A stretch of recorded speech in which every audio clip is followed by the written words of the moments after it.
Olá, muito boa noite. Começa mais uma edição do programa Agrodebate, o programa que de segunda a sexta-feira debate o agronegócio para você, nossos amigos telespectadores aqui na tela do canal AgroPlus. Muito obrigado a você que já está conosco e a partir de agora fica com 1 hora de informações de relevância sobre o agronegócio, debate, análises. E também hoje tem uma entrevista. Já já eu falo dela, mas primeiro eu falo de um dos assuntos que a gente traz hoje e que nós comentamos ontem por aqui, que é a gripe aviária, certo? A gente chegou a falar, eu e Daiane chegamos a discutir sobre a possibilidade da carne permanecer dentro do mercado interno e isso fazer com que o preço reduza, mas já tem especialista dizendo que o Brasil não tem capacidade de armazenar toda essa carne de frango excedente que ficaria aqui dentro do país. Então a gente vai fazer mais uma vez uma conversa sobre esse assunto, eu e Daiane, para você também fazer parte desse debate conosco. E olha, no nosso primeiro assunto de hoje, a gente vai trazer mais uma vez um pesquisador da Embrapa. A Embrapa está bem presente aqui no programa e um outro estudo recente, ele comprova a viabilidade do uso de farelo e torta de algodão na alimentação animal, na nutrição animal. A gente vai tentar entender todos os assuntos em volta disso com um coautor, né?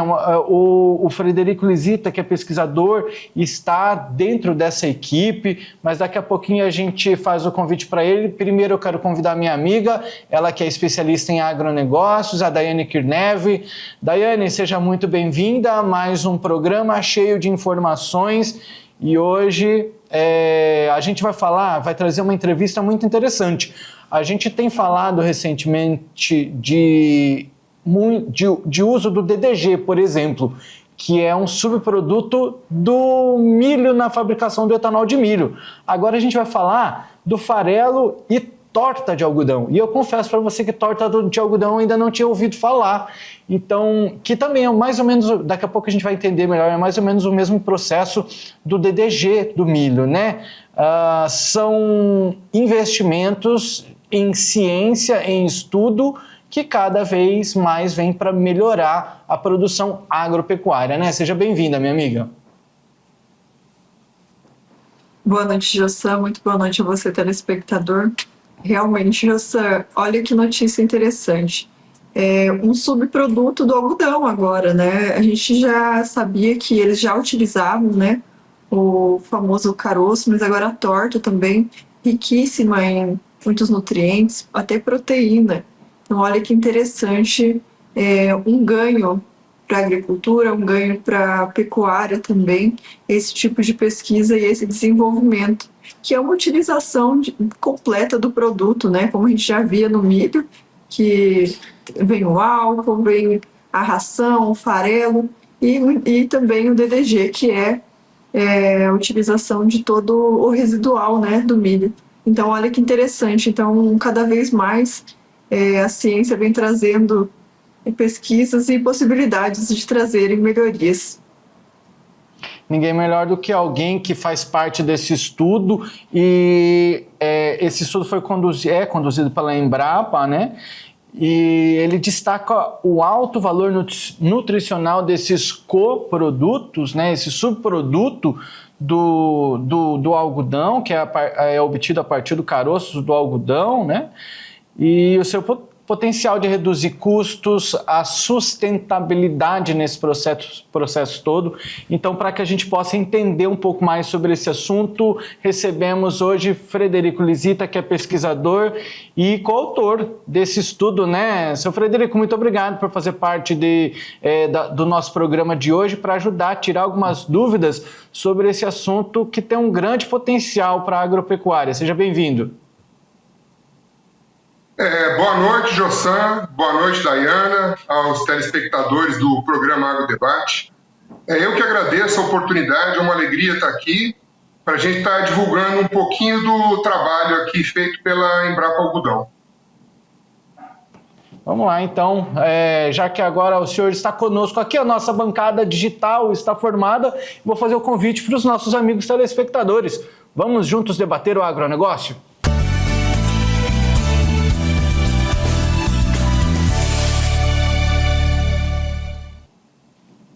Bom, amigos e amigas, então o nosso estudo, o nosso programa hoje começa em torno de um estudo da Embrapa, e ele que faz parte desse estudo, né, o seu Frederico, pode nos ajudar a trazer informações sobre isso. Seu Frederico, a primeira pergunta que eu gostaria de fazer, a gente já fez uma introdução sobre isso, que na verdade são duas perguntas que eu já vou trazer de uma vez aqui. A gente fez uma associação, eu fiz uma associação ao DDG. Não sei se o senhor tem conhecimento do DDG, que também é um subproduto na fabricação do etanol do milho, né? Então eu gostaria de saber se a gente está falando de mais ou menos o mesmo processo, a gente pode usar essa comparação do DDG com esse farelo do algodão. E eu gostaria de tirar a curiosidade, eu fiz umas pesquisas sobre o que seria esse... como é que é a torta do algodão, né? E eu cheguei, pela leitura que eu vi, faz uma prensa no caroço do algodão e a torta seria o resultado dessa prensa, é isso? Bom, vamos tentar explicar como é que funciona esse processo, né? Na exploração algodoeira, o principal produto é a fibra, né? O algodão em si. Porém, dentro do capulho do algodão, a gente tem uma presença grande de sementes de algodão, que se chama caroço de algodão. Para você ter uma ideia, o rendimento de pluma é em torno de 38% a 48% da produção. O restante, quer dizer, o que varia aí de 52% a 62% da produção, é caroço. Então, podemos dizer, a grosso modo, que 60% da produção algodoeira é caroço, né? Esse caroço de algodão, ele ainda tem uma fibra aderida, que se chama linter. Quem já viu um caroço de algodão sabe que é aquelas fibras curtas, né, que mesmo no processo de retirada, de processamento da pluma, para se separar a pluma do caroço, ainda fica uma porcentagem que isso representa aí em torno de 6 a 8, 8,5% do peso do caroço do algodão. Para se produzir a torta e depois o farelo, parte desse linter é removido, né, existe processos químicos para remoção desse linter, e fica o caroço do algodão composto pela casca e pela amêndoa. A casca representa, isso vai variar, claro, de acordo com a cultivar do algodão, mas a casca é em torno de 20%. A partir daí, se retira essa casca do algodão, que é muito rica em fibras, e permanece aí essa amêndoa do algodão, né, que é muito rica em óleo e em proteínas, né? A primeira prensagem, que é uma prensagem feita a frio, a gente extrai uma parte do óleo, né, uma boa parte do óleo, e como subproduto ou coproduto se tem a torta do algodão. Então, essa torta, ela ainda tem uma grande porcentagem de óleo. Ela tem em torno de 9% de óleo que ainda permanece nessa torta. Que no caroço é em torno de 20%, na torta fica em torno de 9%. Mas na indústria se passa por um outro processo para se extrair o restante desse óleo que ainda está presente na torta. Então se faz um processo químico com extração por solventes, onde se extrai a maior parte do óleo e nós temos como produto, como coproduto, o farelo do algodão, que tem apenas 1,5% de óleo e acima de 40% de proteína. Então, é assim que se produz, né? Então, nós temos, né, para resumir, da exploração do algodão, nós temos como principal produto a fibra. A partir da fibra, né, da desfibragem, da retirada do caroço, nós temos 3 subprodutos, que é o caroço, que pode ser utilizado na alimentação de ruminantes, que é um produto com alto teor de óleo, em torno de 20% de óleo. Aí temos a torta e depois temos o farelo, que seria o produto mais nobre, mais indicado para alimentação, por exemplo, de suínos e aves. Maravilha. Daiane, é incrível a gente ver, né? Muitas vezes o caroço, antigamente, quem diria que a gente usaria um caroço do algodão para extrair alguma coisa dela, né, Daiane? Realmente, Jassan. E quando a gente escuta o seu Frederico falando muito bem sobre essas informações que representam 60% da produção. Imagine você jogar fora 60% de uma produção sem saber qual destinação.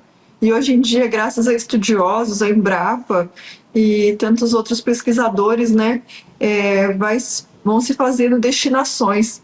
E o que eu queria perguntar para o seu Frederico é que a gente sabe que a torta de algodão ou farelo, eu não sei qual seria o mais indicado na ração animal, mas que ela tem um grau muito elevado de proteínas.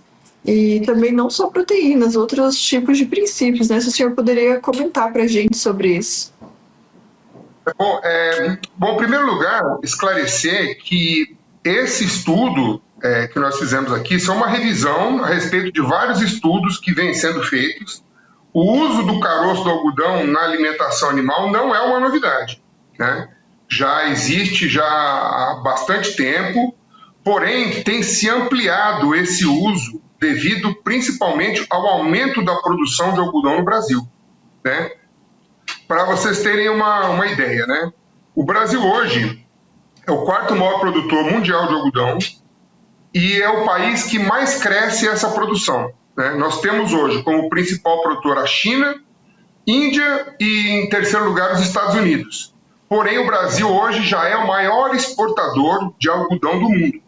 Nós passamos agora na safra 2023-2024, nós passamos os Estados Unidos, né? Para você ter uma ideia, Daiane, o Brasil hoje produz 5.000 toneladas de caroço de algodão. E também, né, o nosso país tem se destacado cada vez mais como um importante produtor e exportador de proteína animal, né?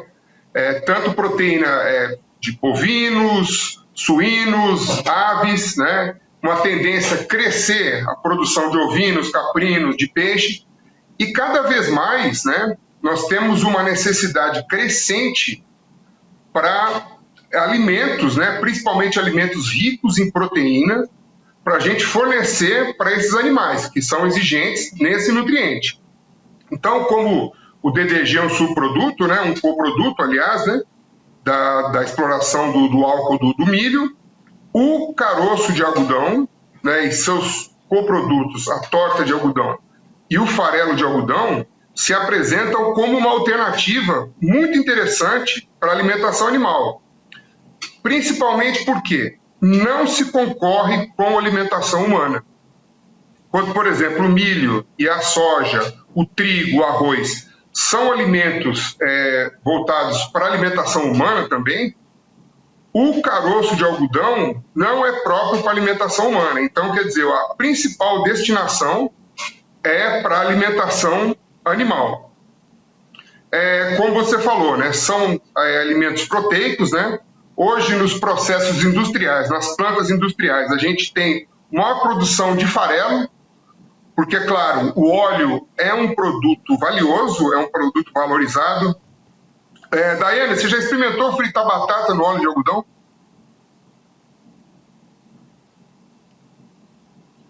Tá me ouvindo? O sabor da fritura com algodão. Eu estou te ouvindo, sim. É que às vezes dá um delay aqui. Um delayzinho, né? Então, o dia que você fritar uma batatinha no óleo do algodão, você não vai querer mais saber do óleo de soja, do óleo de milho ou do óleo de canola. Ela fica muito melhor, né? Porque é um óleo com boas características culinárias e é um óleo também rico, por exemplo, em ácido linoleico, que é um ácido graxo essencial. Em torno de 50% do óleo do algodão é ácido linoleico e em torno de 20% oleico. Então, quer dizer, em torno de 70% a 75% do óleo, da composição química do óleo de algodão, são desses ácidos graxos insaturados. E também tem uma porcentagem importante de ácido graxo palmítico, em torno aí de 25%. Então, na verdade, o farelo e a torta não são um coproduto do algodão, são um coproduto da produção do óleo de algodão, certo? Esses teores, né, de proteína, teores de óleo e teores de fibra que a gente tem presente nesses produtos, eles vão variar de acordo com, principalmente com o processo industrial da extração desse óleo e de produção desses farelos. Então, por exemplo, né, quando a gente tem, depois da extração mecânica, a gente tem a torta. Depois da extração química, que é o próximo processo, a gente tem o farelo. O teor de proteína e fibra desse farelo, ele vai variar de acordo com a porcentagem de casca que a indústria reintroduz nesse coproduto. Você entendeu? O que eu falei no início, que essas cascas, elas são retiradas no processo industrial para se produzir o óleo. Depois que o óleo é extraído, se retorna parte dessa casca para o farelo ou para a torta para aumentar de rendimento. Então, essa porcentagem, tanto de extração de óleo quanto de introdução de casca, vai variar o teor proteico. Por exemplo, o farelo, de acordo com a revisão que a Embrapa fez, a média de proteína bruta do farelo de algodão é em torno de 40%. Mas pode chegar, né, dependendo da cultivar de algodão e do processo industrial, esse teor pode chegar até 55% de proteína bruta. Entendeu? Por isso que é importante, né, o produtor, que tem que estar orientado por algum nutricionista animal, né, de preferência um zootecnista. Estou fazendo aqui uma propaganda da minha profissão, viu? Então, para estar orientando para a formulação dessa ração de acordo com os níveis de garantia que quem comercializa esse farelo ou essa torta tem que apresentar na rotulagem do produto. Certo? Tem mais alguma pergunta ou posso continuar falando? Eu gostaria de aproveitar esse gancho que o senhor trouxe bastante informação sobre a extração mecânica e tudo mais. Isso me trouxe uma curiosidade, porque a gente está falando então de um subproduto da produção do óleo, como o senhor falou, mas precisa voltar para que o farelo seja mais nutritivo, precisamos usar a casca. Em algumas leituras, eu vi a presença do gocipol. Eu gostaria que o senhor pudesse, se possível, explicar um pouco sobre esse que seria um composto tóxico, que dependendo, tem a ver com a quantidade dele, se utilizado, ele pode não ser benéfico na alimentação. E aí que vem para mim a pergunta sobre a sustentabilidade nesse processo todo. Isso não se torna um processo muito industrializado, ele ainda se torna sustentável. Não é simples pegar o caroço do algodão e colocar de alimento para o animal. A gente precisa passar por processos. E isso não faz com que talvez os custos se tornem essa produção inviável para a alimentação ou não? Não se torna inviável. É um alimento bem viável, é um ingrediente bem viável para a ração. Porque esses produtos, esses processamentos industriais, eles estão cada vez mais avançados, né? A técnica tem avançado muito em relação a isso. O gocipol é um fator antinutricional presente no algodão, que ele, em determinados níveis, ele pode ser tóxico. Porém, em relação a ruminantes, né, onde se fornece o caroço integral de algodão, inclusive com linter e tudo, a gente não vê grandes problemas, né, em relação ao alimento proteico, porque o rumen também faz uma proteção em relação à liberação desse gocipol, e também ele não é indicado para animais reprodutores principalmente. Então, o gocipol para ruminantes, quando se fornece o caroço integral, inclusive com linter, que é uma fonte de fibra para o rumen, não é recomendado para animais reprodutores, que pode prejudicar o desenvolvimento, principalmente das gônadas, né? Agora, em relação ao farelo, né, esse gocipol ele já vai estar num teor menor pelo processamento térmico e químico que ele passa. Que isso é normal para a extração do óleo. Não é um processamento especial feito para se produzir esse alimento, esse ingrediente para a ração. Então vamos lá. O gocipol, ele, para os não ruminantes, no farelo, ele pode prejudicar em determinados níveis, né, a absorção de proteína. Porém, né, existem algumas alternativas para se driblar isso daí. O teor de gocipol é muito variável de acordo com a cultivar de algodão. Assim, eu digo muito variável mesmo, chega a ser 10 vezes mais de uma da outra. Então a pesquisa tem trabalhado em algodão com menor teor de gocipol, voltado para a alimentação animal, né? E também existem algumas estratégias, como por exemplo o uso de alguns aditivos, né? Como por exemplo aditivos à base de ferro, que eles se complexam com esse gocipol, né? E diminuem essa questão desse fator antinutricional. Para vocês terem uma ideia, as pesquisas mais recentes do uso do farelo de algodão têm sido para o uso para peixes, né? Que o que tem acontecido no mundo é a diminuição dos estoques pesqueiros naturais, né, seja de mares ou de rios. Então a atividade piscícola, a piscicultura, tem crescido muito no mundo inteiro. E o peixe é muito exigente, em geral as espécies de peixe são muito exigentes em proteína. E a principal proteína utilizada na exploração de peixes é o farelo de peixe, que é muito caro. E como o farelo de soja ele pode chegar a um teor muito alto de proteína, ele tem sido bastante estudado para alimentação de peixe. Você falando em relação a fatores antinutricionais, né? Nós temos também no farelo de algodão, principalmente naquele onde é devolvida, esse comercial que a gente tem mais abundância no Brasil, a gente tem em torno de 40% de fibra. E a gente sabe que isso, para animais não ruminantes, principalmente para aves, ele é um fator limitante.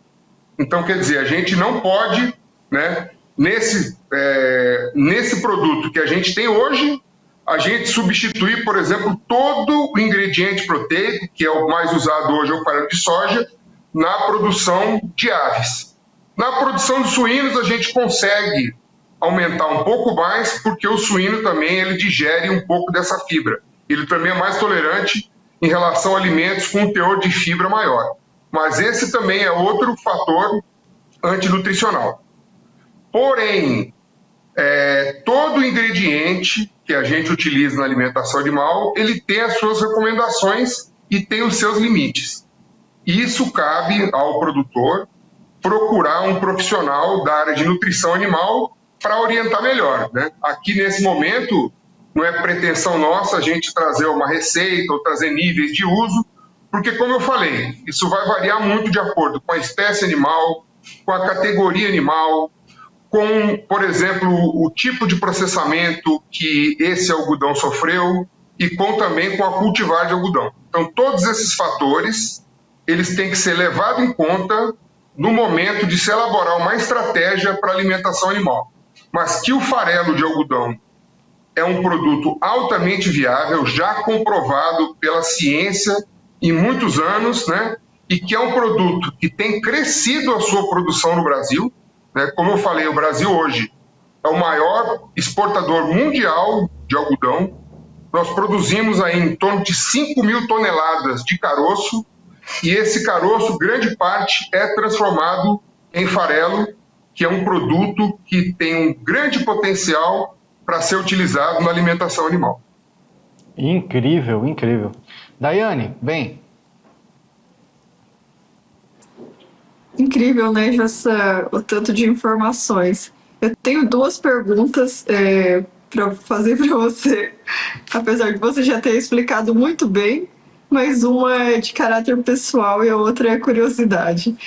A primeira é, você acredita que o farelo de algodão do caroço, ele pode substituir o farelo de soja ao longo do tempo? É economicamente viável?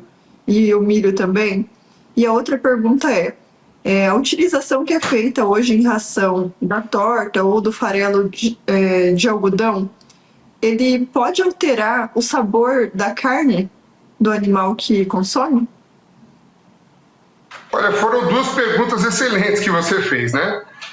Bom, em primeiro lugar, a gente acredita que o farelo ele possa substituir o farelo de soja, porém, por enquanto, ainda não em sua totalidade, né? Porque, como eu falei, ainda existem esses fatores antinutricionais, e principalmente em relação, vamos dizer, a suínos e aves, o melhoramento desses animais, ele evoluiu concomitantemente a esses ingredientes, ao uso desses ingredientes, que é o milho e o farelo de soja. Então, a dieta hoje, né, majoritária de suínos e aves, seja ave de corte ou ave de postura, no Brasil, é principalmente utilização de milho como principal fonte energética e o farelo de soja como principal fonte proteica. Então, hoje nós temos condição de substituir parte desse farelo de soja.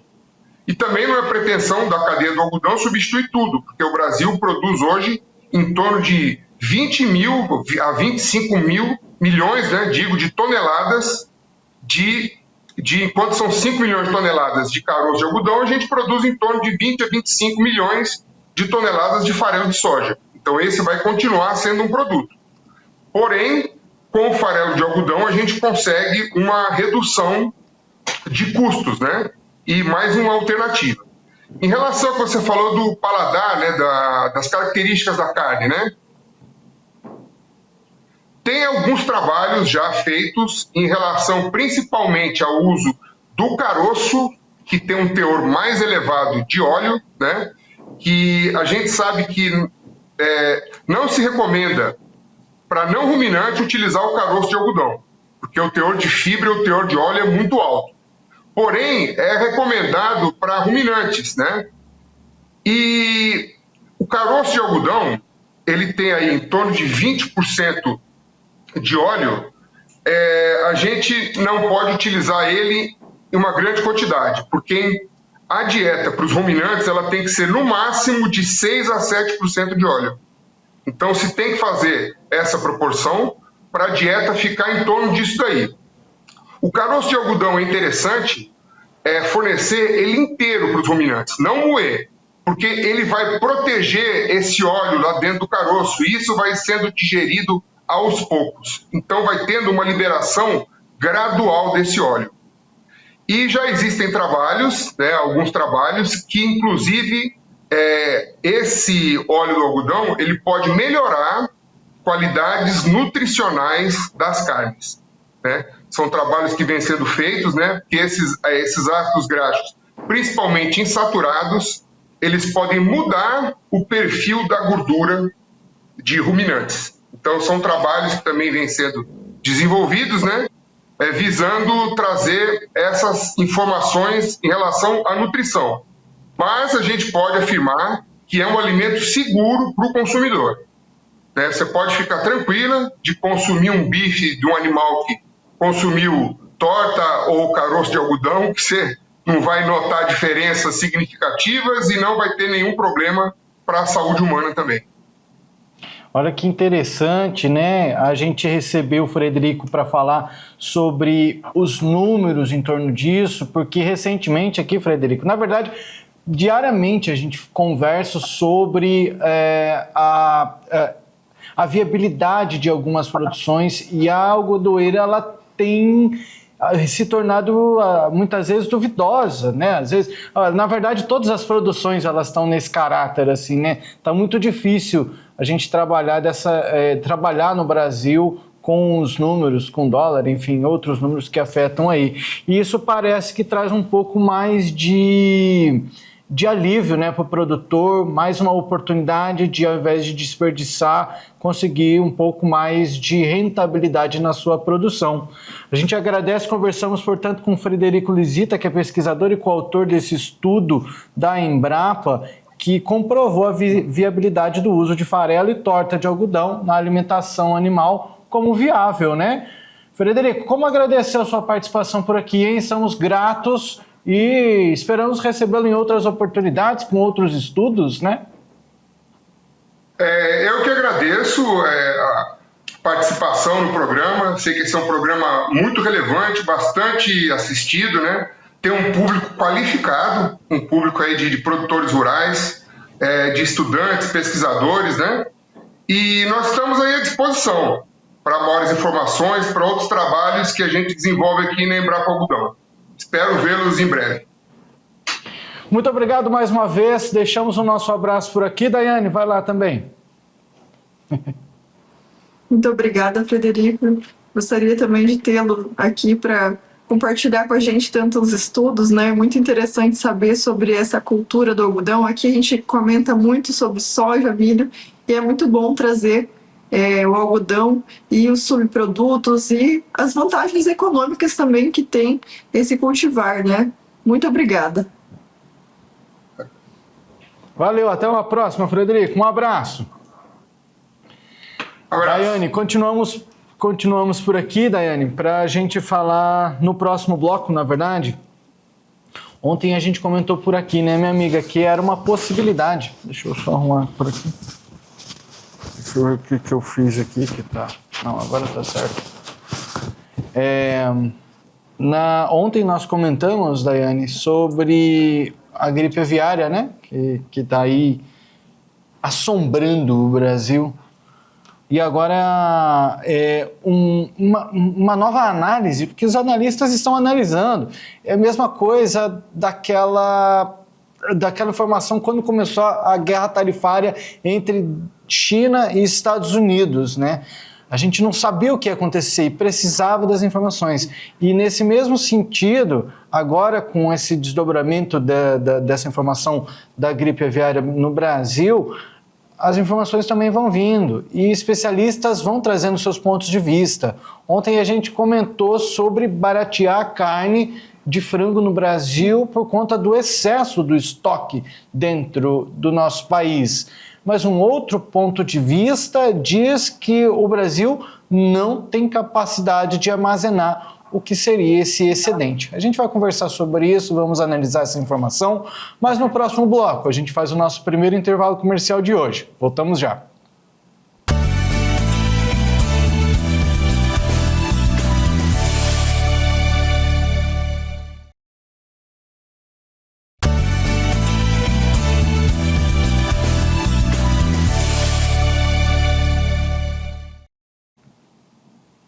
O Agrodebate desta quarta-feira, dia 21 de maio, está de volta. Obrigado a você que continua conosco. Obrigado pela sua companhia. Agora nós continuamos falando dos desdobramentos pós o anúncio dos casos de gripe aviária no Brasil, mais especificamente no estado do Rio Grande do Sul. Uma notícia que está em destaque nessa quarta-feira no site do Canal Rural diz que o Brasil não tem a capacidade de armazenar carne de frango excedente.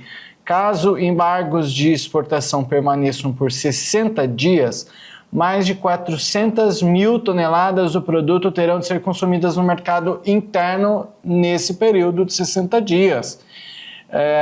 Na informação, na notícia, diz o seguinte, que é uma informação do diretor do Canal Rural Sul, que diz o seguinte: atualmente o consumo per capita de carne de frango no Brasil é de 35 quilos ao ano. Segundo o diretor do Canal Rural Sul, para dar conta dessa super oferta do produto, que tende a ficar retido no mercado interno, cada brasileiro teria de aumentar sua ingestão em mais 5 quilos durante os 60 dias de embargo. Então a gente está falando de um consumo elevado.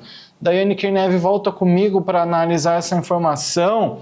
Daiane, é uma informação que pode deixar a gente preocupado, né? Nós falamos ontem de preço, mas hoje, analisando essa informação, se depender do brasileiro ter que aumentar o seu consumo, considerando que a carne de frango é uma das mais baratas no Brasil, ou seja, ela já está no prato diário do brasileiro, a gente falar de aumentar ainda esse consumo parece algo não muito cabível. Não que seja impossível, mas ainda assim deixa a gente preocupado, porque se houver uma perda, é uma perda maior ainda, né? Se tiver o descarte, se tiver que ter esse descarte desses produtos, será uma perda maior do que vender sob preços menores, preços pequenos. Exatamente, Jossan. E o Brasil corre esse risco, porque o consumo brasileiro médio anual já é de 35 quilos, né? Que já é uma quantidade considerável, porque a carne de frango ela tem um preço baixo aqui no mercado interno, né? Então isso já estimula as pessoas a consumirem a carne de frango em maior quantidade, ou seja, já é um consumo alto. E para a gente conseguir atender uma demanda nesse nível, numa perspectiva de 60 dias, teriam que aumentar em 5 quilos para os próximos 5 dias o consumo. Então, assim, é difícil, né, você incluir mais 5 quilos numa média nacional para um tipo de carne, né? Talvez as pessoas não tenham esse costume de ingerir tanto. Claro que, assim, analisando a possibilidade da redução dos preços, pode ser que o consumo aumente, mas não nesses níveis, né, Jossan? Porque a gente vê que é um nível muito além do que já é o de costume. E a gente sabe que os costumes, eles também influenciam no consumo diretamente, né? Com o preço baixo, a gente consegue mudar um pouco os hábitos alimentares, inclusive, mas nem tanto, né? Porque também existem aquelas pessoas que ficam receosas por conta da gripe, porque tem um medo. Claro que a gente já comentou aqui que não há esse risco, não tem essa possibilidade, né? Não tem risco nenhum para o consumo de carne, nem ovos, mas a gente sabe que pode ser que todos esses fatores influenciam. E o que acontece é que se a gente não conseguir absorver essa demanda, que é muito grande, inclusive, muitos produtos vão se perder. Vão se perder. E além do mais, Anne, você falou aí, né, de aumentar o consumo. A gente está falando do consumo per capita, por cabeça, quantidade 5 quilos a mais por pessoa em 60 dias, sendo que a gente consome cada um 35 quilos de carne em um ano, carne de frango. Estamos falando de carne de frango. Aí já entra, vamos lá, as pessoas que não vão querer consumir por conta de dúvida, por falta de informação, e até mesmo hoje já estão deixando de consumir a carne de frango por conta de um medo de contrair a doença ou algum medo. E as pessoas que são completamente contra o agronegócio também entram nessa conta, porque elas pensam, poxa, essa é uma conta que não é minha, eu não vou ajudar. E de certa forma, se a gente for parar para pensar, Daiane, se eu for escolher, tá bom, daqui para frente eu vou apoiar então os produtores de frango e eu vou consumir carne de frango daqui para frente para que eles não saiam no prejuízo. Eu vou deixar os produtores de carne no prejuízo. Então, é uma conta que ela, na verdade, não tem como ela fechar. Na verdade, ela só fecha depois que isso tudo passar. Depois que a gente vai conseguir analisar qual foi o comportamento do brasileiro diante dessa informação. Mas, por enquanto, fica muito difícil da gente saber o que é que vai acontecer, porque a gente está falando de milhões de brasileiros e o comportamento de cada um deles diante de uma informação como essa. Os números dizem, Daiane, que os números de exportação da carne de frango entre maio e junho deste ano, deixa eu ver, considerando que os números de exportação de carne de frango entre maio e junho deste ano, intervalo de 60 dias, fossem os mesmos de 2024, o Brasil exportará 831 mil toneladas do produto, com a receita de 1 bilhão 480 milhões de dólares. Nesse cenário, o problema é que dessas mais de 830 mil toneladas vendidas, cerca de metade iria aos países que suspenderam as exportações. Então, não teríamos outro caminho a não ser absorver internamente esse excedente que, como já falamos por aqui, é superior a 400 mil toneladas. Fica difícil. O negócio é só esperar os números para a gente saber como é que ficou essa conta depois desse caso de gripe aviária brasileira, né, Daiane? Jussa, eu acho que é um papel importante também do Ministério, né, da Agricultura fazer uma intermediação nova, tentar trazer de volta a China para comercializar também esse excedente de frango, nem que seja de forma regional, né, comprar de outras regiões que não foram afetadas. O Brasil está fazendo as medidas cabíveis, então, da mesma forma que o Japão faz, eles suspendem as compras só do local que tem o problema que foi afetado, ou procurar novos mercados também que possibilitem a exportação desse produto, né, para que não fique, não se percam e não haja mais prejuízo. Então, uma das medidas seria essa, até porque em 28 dias, praticamente, acredito que encerre esse ciclo aqui no Brasil e não teremos mais esse problema. Mas por uma questão já programada contratualmente, né, eles já têm esse critério de 60 dias de interrupção contratualmente em caso de um foco de gripe aviária. Porém, talvez possam ser feitos novos termos ou consigam novos mercados que possam regionalizar esse problema para a gente não ter um prejuízo maior. Muito bem falado, assim como nós conversamos ontem, né, o Japão recentemente assinou um acordo também com o Brasil que trata dessa maneira, como você explicou aí, a condução de anúncios como esses, como é o caso da gripe aviária brasileira, de usar a regionalização e não o Brasil inteiro afetado por conta de um caso pontual. Seguimos acompanhando essas informações, Daiane. Nos próximos dias a gripe aviária estará em destaque por aqui. Continuamos analisando as informações que geram impacto e que têm conexão com o agronegócio, para que, claro, o debate sempre seja muito bem alinhado com as notícias que também, nesse caso, influenciam negativamente o setor da pecuária brasileira. Fazemos o nosso último intervalo comercial de hoje, Daiane, e no próximo bloco a gente vai comentar sobre o assunto que nós prometemos ontem. Fusão entre Marfrig e BRF cria uma gigante com uma receita de 152 bilhões de reais. Será que é dinheiro? Rapaz, o intervalo é rápido, a gente volta já.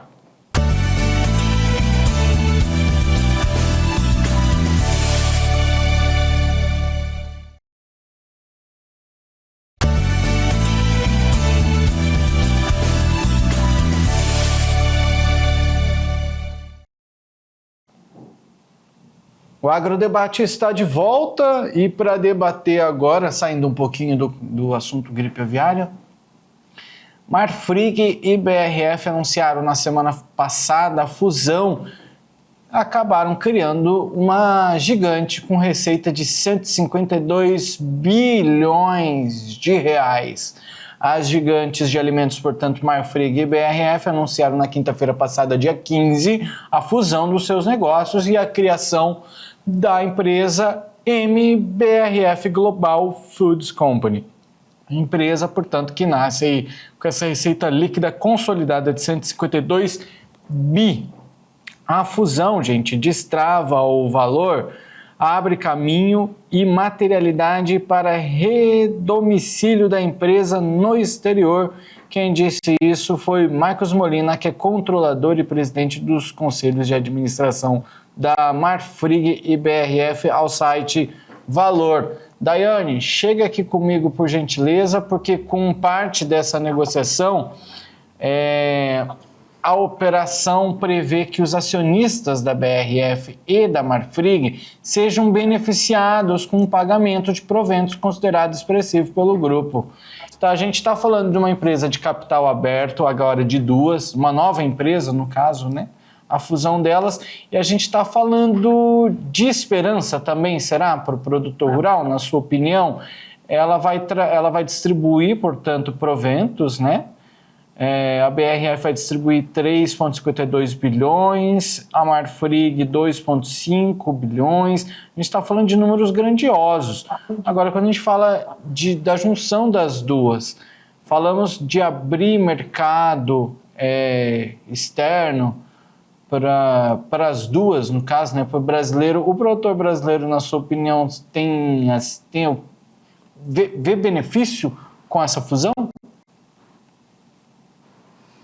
José, eu vou falar que ainda é muito cedo para a gente conseguir vislumbrar algo nesse sentido, né? Teríamos que fazer um estudo melhor com relação a Marfrig, que é também uma internacional, e a gente às vezes pensa que aparentemente a fusão é muito boa sempre, mas as indústrias, quando elas se fundem, elas pegam um pouquinho de cada. É como um filho, né? Ele vem com um pouquinho do gene da mãe, um pouquinho do pai, e daí vem o filho. E uma fusão é um filho dos dois pais da fusão.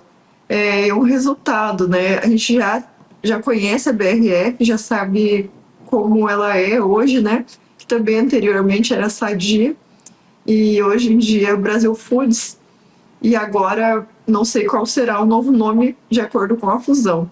Mas com certeza essas fusões elas sempre trazem mudanças, né? As mudanças elas precisam ser avaliadas no decorrer do tempo, né? Das especificações. Mas hoje com esses capitais, né? Aparentemente são muito benéficos, né? Para novos negócios, aberturas de internacionalização, que é um dos interesses, né? Dessa fusão. É trazer novos mercados também e estar em acesso a esses novos mercados, novo domicílio, inclusive, né, como você mencionou anteriormente.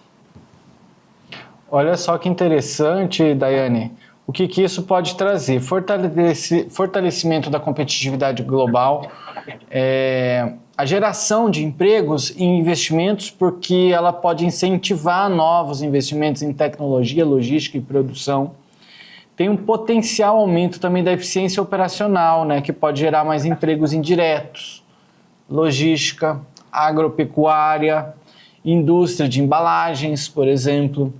E o que a gente está falando também é a integração das cadeias produtivas, porque a gente está falando, a Marfrig ela é forte em carne bovina, a BRF é forte em aves e suínos, além de alimentos processados, através da Sadia e a Perdigão. E essa fusão, ela pode criar uma empresa mais diversificada e resiliente a crises no setor. Só que, ao mesmo tempo, também a gente está falando daquela concentração de quase um monopólio, né? A gente tem o poder todo em cima de uma empresa só. E isso, por muitas vezes, não é bom. Então, o que pode trazer de benefício também para o consumidor final é redução de custos, talvez, ou aumento de lucros, porque com essa fusão eles podem ter redução de custos, aumento de eficiência, isso faz com que ou melhore a margem de lucro da empresa ou diminua o valor final lá para o consumidor, para nós consumidores finais, né? Então, a gente está falando de competitividade de mercado, interno e externo, e nos deixa curiosos uma fusão como essa, que ainda a gente tem que ver muito o que vai fazer. Você bem lembrou da BRF, né? Que veio mudando, era Sadia, e daí ela se tornou BRF, e assim vai. Aonde parar, hein? O céu é o limite. E a gente fala brincando aqui, mas só que quando a gente tem uma concentração, você trouxe os aspectos muito bem relevantes, Jossan. Existem os benefícios, claro, eles vão abranger um volume maior, novos tipos de mercado, porém, será que não vai ficar um mercado muito controlado, né? Porque, querendo ou não, vai ser uma potência muito maior. A gente sabe que quando grandes grupos se concentram, acaba tendo um monopólio de mercado. Por isso que hoje a gente não consegue fazer uma avaliação se é benéfico ou se vai ser um controle de mercado ainda. A gente vai ter que analisar com cautela, né, essa grande fusão.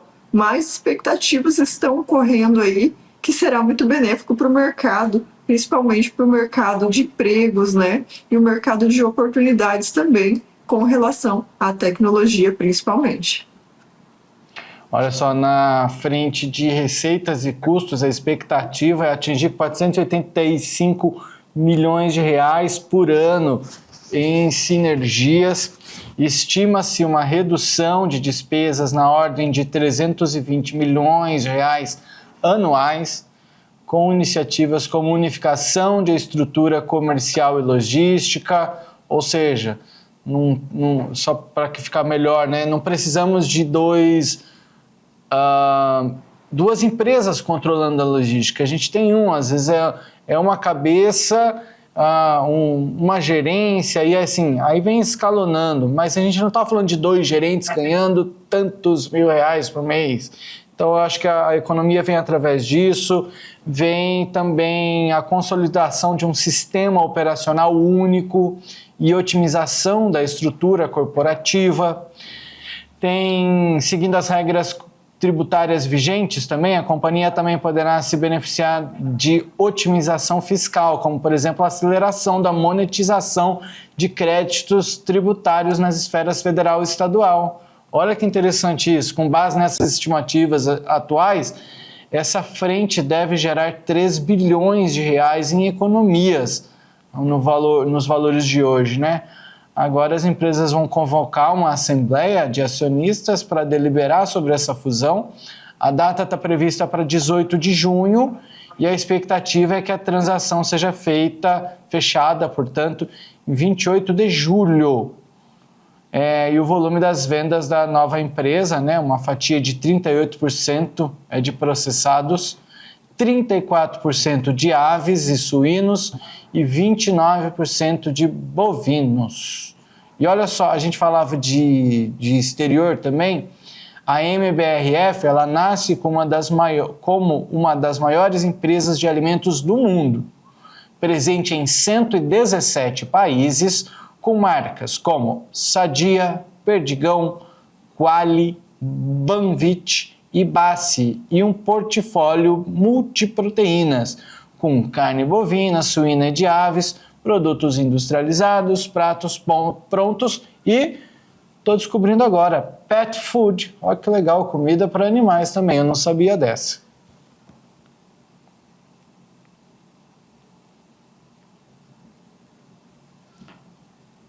Daiane está congelada para mim, eu acho. Tá tudo ok com Daiane? Acho que perdemos a Daiane aqui, hein? Então, Paulo já está afirmando aqui. Justo agora que eu ia deixar só para as considerações finais dela, são informações interessantes que a gente tem. A internet, ultimamente, por aqui não está colaborando muito, mas a gente vem tentando trazer essas informações ao máximo para você. Paulo vai vendo aí, qualquer coisa... agora até eu não me ouço mais por aqui, Paulo, não sei se está ok. É a internet que tá com problema. Mas seguimos por aqui, né, bem no finalzinho desse programa.